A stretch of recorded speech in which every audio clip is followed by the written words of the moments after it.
Well, there's a fresh wake-up call over schoolies this morning with new court documents revealing how a Queensland drug kingpin has used social media to target teens with specific schoolies deals.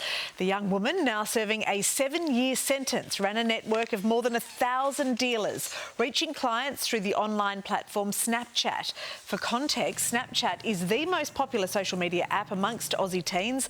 The revelations come as thousands of Year 12 graduates are still to head to the Gold Coast this week. For more, let's bring in cyber safety expert and former police officer Susan McLean now, who's in Adelaide. Susan, morning to you. Wow, this is super concerning. Just talk about first how these schoolies deals work. Right, so drug dealers have, since the internet, used technology, used social media in order to facilitate their deals. So where this is playing out is nothing new. But as we read in the article, we know this was targeted at young people. So using Snapchat, they were reaching out, offering a variety of drugs from this particular kingpin, if you like, through her network of dealers. And then the schoolies deal, well, it was like almost buy one, get one free, or, would you like fries with that? Because you bought drug A, but you also got a sample of drug B. Okay, parents are obviously very concerned about copycat dealers, even though that kingpin is out of the mix for now. What would be your advice to parents? To keep talking to your children. I mean, really, if you're only going to start to have a safety conversation with your child the night before they go to schoolies, that is probably not going to work. You have to hope that what you've done in the past gets them through their schoolies week. And for most young people, it is a fantastic week full of fun, making new friends, catching up with old friends and having a good time.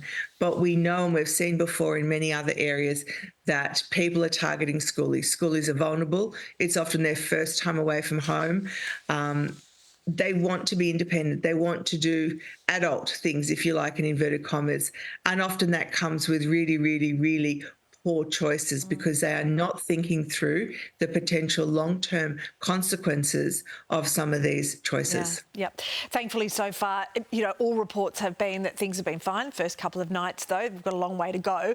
While we've still got you, the government social media age ban laws for kids under 16 to be banned from social media, set to be introduced into Parliament this week. You've been extremely strong on this not working. Why do you feel like it won't work? It won't work because, as we know, over 80% of children under 13, which is the current age, are there with parental permission. So a parent has helped them to lie or condoned them lying to go somewhere they shouldn't do. If we raise that to 16, that's not going to change. Children that are on the platforms are certainly not going to get off, and parents aren't going to force them because there are no consequences for the young person or the parent themselves. So unless someone can explain very clearly how this is going to work, because a law or a regulation, as this will be, without any possibility of enforcement or enforceable consequences, simply is a waste of time and money. And the debate, of course, is now that Snapchat is not even a social media platform. Yeah. Like, really, give me strength. It is the number one platform that young people use. It is the number one platform that children that shouldn't be on social media are using. Yeah. And it is full of this type of content, plus a range of other content that is unsafe for children. So exemptions lead to loopholes, and loopholes means something fails. All right, we'll see what happens with it this week. But Susan, you're always in my ear. Just keep the open lines of communication there. Thanks so much for your time and expertise. Thanks, Mon.